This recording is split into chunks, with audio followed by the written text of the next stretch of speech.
हमेशा से आप लोगों ने देखा होगा,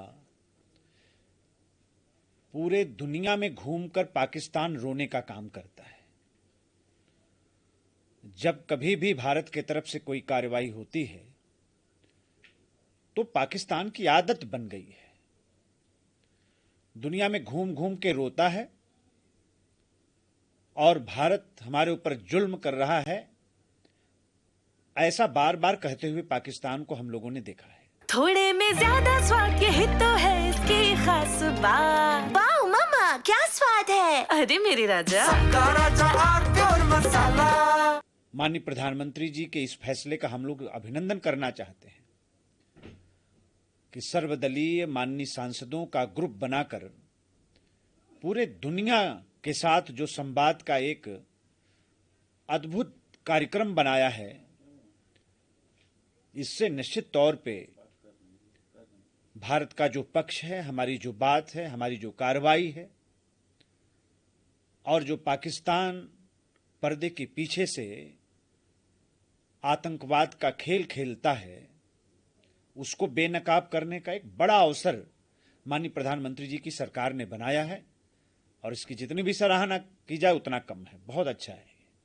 इसी के साथ एक बड़ा अहम सवाल है, कांग्रेस थे जिसकी पर ड्रोन कॉस्ट जो थी वो लगभग 15,000 रुपए थी, लेकिन भारत ने उन ड्रोनों को गिराने में लगभग 15 लाख रुपए की मिसाइलें खर्च कर दी। इसके साथ ही उन्होंने ये बात भी कही कि ये भी चर्चा है कि पाकिस्तान ने भारत के 3 से 4 राफेल को गिरा दिया है, सरकार को इस पर स्पष्टीकरण देना चाहिए।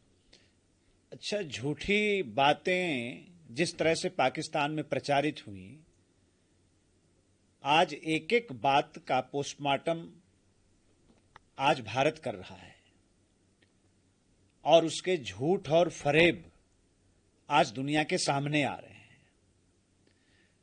पाकिस्तान की जनता के बीच में किस तरह की वहां की सरकार ने बात कही, वहां की सेना ने बात कही, हमने भारत का ये नुकसान कर दिया, हमने ये एयरबेस उड़ा दिया, हमने ये हवाई अड्डा खत्म कर दिया। राफेल अगर एक भी राफेल अगर नुकसान हुआ होता राफेल का, तो पाकिस्तान पूरी दुनिया में डंका बजा रहा होता। तो ये कांग्रेसी, हम लोग तो बार बार इस बात को कहते हैं कि मोदी जी के विरोध में इतना पागल हो गए हैं, अपना आपा खो दिया है इन लोगों ने कि मोदी जी का विरोध करते करते देश का विरोध करने लगते हैं। इनकी एक एक बात सुनिए, भारत से इनको कोई लेना देना नहीं है। ये पाकिस्तान और चाइना की बात करते हैं, ये पाकिस्तान और चाइना के हमदर्द हैं और इनका डीएनए भी इसी तरह का है। हमारा आज का बजट कितना है भाई रक्षा का? आज हम जो रक्षा के क्षेत्र में आत्मनिर्भर बन रहे हैं, एक जमाना था कि भारत अपने जरूरतों का 80% आयात करता था और आज हम 80% खुद बना रहे हैं, हम निर्माण कर रहे हैं। तो इतना बड़ा संसाधन जो भारत ने इकट्ठा किया है, स्वाभाविक सी बात है कि अपनी सरहद की रक्षा करना और भारत की जनता की रक्षा करना हमारी प्राथमिकता है। उसके लिए जो भी करना पड़ेगा वो हमारी सरकार करेगी। और ऐसे नागपुर के नेताओं का, कांग्रेसियों का, हम लोग न बातों को गंभीरता से लेते हैं और ना ही जनता गंभीरता से उनकी बातों को लेती है। हालांकि कांग्रेस के बड़े लीडरगाम आतंकी हमले में 5 लोग जो आतंकी थे, 1 महीना होने को आ गया, लेकिन अभी तक उन 5 को सरकार ना तो पकड़ पाई है ना उनके बाद। देखिए, हम आपसे जब बात कर रहे हैं तो जम्मू कश्मीर में एक इनकाउंटर की कार्रवाई चल रही है। अभी ऑपरेशन नॉल आउट भारत की सेना चला रही है और लगातार आतंकवादियों को खोज खोज के उनको ऊपर का रास्ता दिखाया जा रहा है। जयराम रमेश जी, कांग्रेस पार्टी, आपका ये जो पाप है, उस पाप को माननीय मोदी जी धो रहे हैं, साफ कर रहे हैं, भारत माता को पवित्र बना रहे हैं। इसलिए आप अपना सुझाव अपने घर रखिए। आज देश के अंदर से नक्सलवाद आखिरी सांस ले रहा है। कितनी बड़ी बात है, आज लाल गलियारा खत्म हो गया है।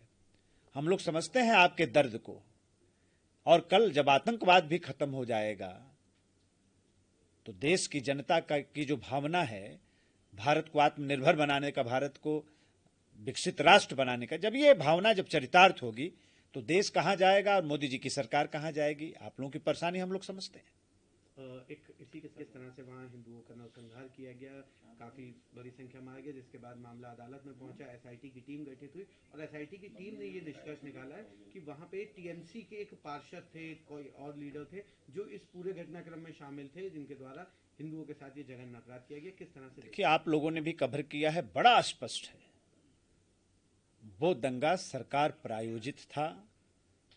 उस दंगे को कराने वाले लोगों का पूरी तरीके से पश्चिम बंगाल की ममता बनर्जी की सरकार संरक्षण कर रही थी, उनको सुरक्षित रख रही थी, ये किसी से छुपा नहीं है। और तुष्टीकरण की ऐसी पराकाष्ठा कभी देश ने देखा नहीं होगा जैसा आज पश्चिम बंगाल में देखने को मिलता है। खुलेआम सनातनियों को निशाना वहां की सरकार बना रही है।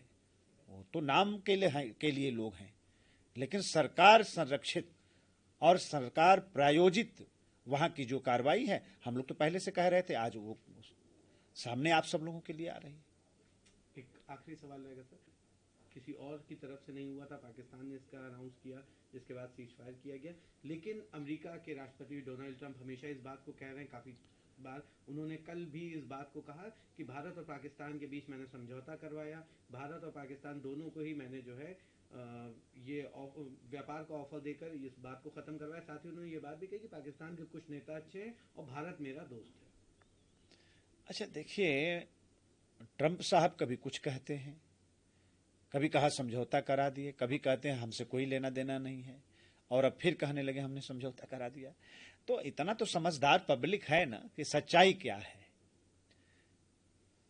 देश ने माननीय मोदी जी के नेतृत्व में स्पष्ट किया है कि किसी का कोई हस्तक्षेप नहीं है। जब हमारी कार्रवाई आगे बढ़ी तो पाकिस्तान ने हमारे सामने हाथ जोड़कर गिड़गिड़ाने का काम किया, हमने उस पर विचार किया, और अभी भी ऑपरेशन सिंदूर खत्म नहीं है, अभी तो स्थगित है, वो कार्रवाई तो चली रही है। तो मैं समझता हूं कि ऐसे बयानों पर ध्यान देना भारत को ठीक नहीं लगता। बाकी जिसको जो कहता है कहता रहे। थोड़े में ज्यादा स्वाद, यही तो है इसकी खास बात। वाओ मम्मा, क्या स्वाद है। अरे मेरे राजा, सबका राजा और प्योर मसाला।